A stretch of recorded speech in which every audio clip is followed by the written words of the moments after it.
وہ ایک بچہ آیا نا اپنی ماں کے لیے لباس لینے کے لیے، اور پہلے وہ گیا اپنے چچا کے پاس، اس کی ماں بیوہ تھی اور اس کا لباس پھٹ گیا تھا، اور وہ اپنے چچا کے پاس گیا تو اس نے دتکار دیا۔ ماں نے اس کو روکا تھا بیٹا نہ جانا، لیکن اس نے کہا کہ تیرے بدن کے اوپر جو لباس ہے وہ بھی پھٹ گیا ہے اور جگہ جگہ سے جسم جھلک رہا ہے، تو میں اپنے چچا سے آپ کے لیے لباس لے کے آتا ہوں۔ پھر جو رویہ اس نے اختیار کیا تو واپس روتا ہوا آ رہا تھا، تو کسی نے راستے نے پوچھا کہ کیا ماجرا ہوا؟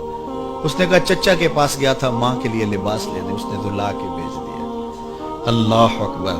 تو اس نے کہا کہ جا سین حرم میں محمد نام کا ایک شخص بیٹھا ہوا ہے، اگر تو اپنا دکھڑا اس کے سامنے پیش کرے تو وہ امید ہے تمہیں رد نہیں کریں گے، لیکن سن لے ان کا دین کوئی اور ہے۔ اللہ اکبر۔ اپنے ماں کے پاس آیا تو ماں کو کہا کہ چچا نے تو لا کے بھیج دیا، لیکن آپ کی حالت مجھ سے دیکھی نہیں جا رہی۔ بچہ ابھی شعور کی منزلوں میں قدم رکھ رہا تھا، پہلے بہت چھوٹا تھا، اب اس کے اندر ایک جذبات تھے بچے کے اندر۔ تو ماں نے کہا کہ بیٹا نہیں، ان کے پاس نہیں جانا، سنا ہے کہ جو ان سے ملے دین دھرم چھین لیتے ہیں اس کا۔ اللہ اکبر۔ تو حضور علیہ الصلوۃ والسلام کے پاس جانے سے ماں روکنے لگی، لیکن بچے نے کہا کہ امی میں پکا رہوں گا، بتوں کا وفادار رہوں گا، تم اس ٹینشن کو، اس پریشانی کو چھوڑ دو۔ اور حضور کی خدمت میں حاضر ہوا۔ حضور صحن حرم میں چادر اوڑے بیٹھے ہوئے تھے، اور جا کے کہنے لگا میں پہلے بات آپ سے کر لیتا ہوں، آپ کا دین میں نے قبول نہیں کرنا۔ حضور مسکرا کے بولے بیٹا بتاؤ کس لیے آئے ہو؟ کہا میری ماں بے لباس ہے، میں آپ سے لباس لینے آیا۔ حضور نے چادر رحمت اتار کے اس کے کندھوں پہ ڈالی۔ اللہ اکبر۔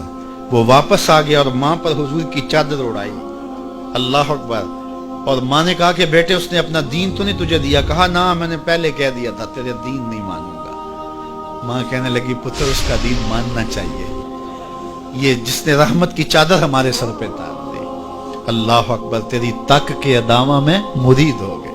اس بوڑھی عورت کا قصہ بھی آپ نہیں بھول سکتے، جو گھر کا سامان باندھ کے اپنے دروازے پہ بیٹھی ہوئی تھی، اور اس نے سنا تھا مکے میں ایک جادوگر آیا ہے جسے ملتا ہے اس کا دین چھین لیتا ہے، کہیں ایسا نہ ہو کہ کہیں اس سے ملاقات ہو جائے اور وہ دین ہی میرا چھین لے، مجھے شہر چھوڑ دینا چاہیے۔ گھر کے تھڑے کے اوپر سامان باندھ کے بیٹھی ہے۔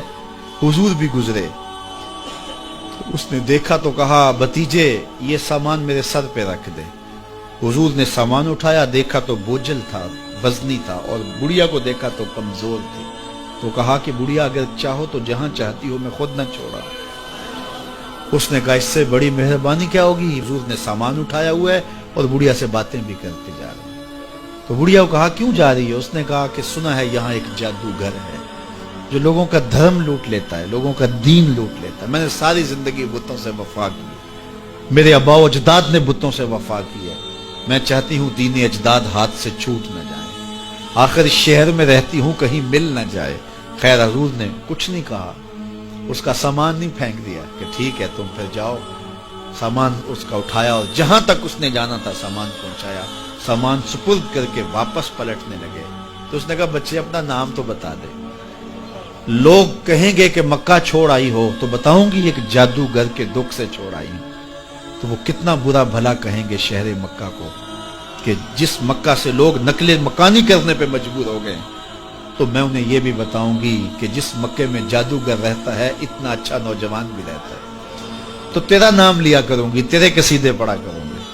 تو حضور علیہ السلام مسکرا پڑے، کہا بڑھیا جس جادوگر سے بھاگ کے آئی ہے وہ تیرے سامنے کھڑا ہے۔ اس نے کہا سچ سے آپ ہی محمد ہیں؟ حضور نے فرمایا نام میرا یہی ہے۔ تو اس نے کہا پھر آپ کا جادو میرے پہ چل گیا ہے۔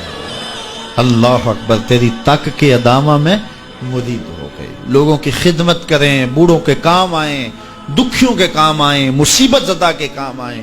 حضور یتیم ہو کے یتیم پرور تھے، لاچاروں کی مدد کرتے، لوگوں کے گھروں میں پانی بھر کے دے دیتے، اور دکھیوں کے کام آ جاتے اور مصیبت زدوں کے کام آ جاتے۔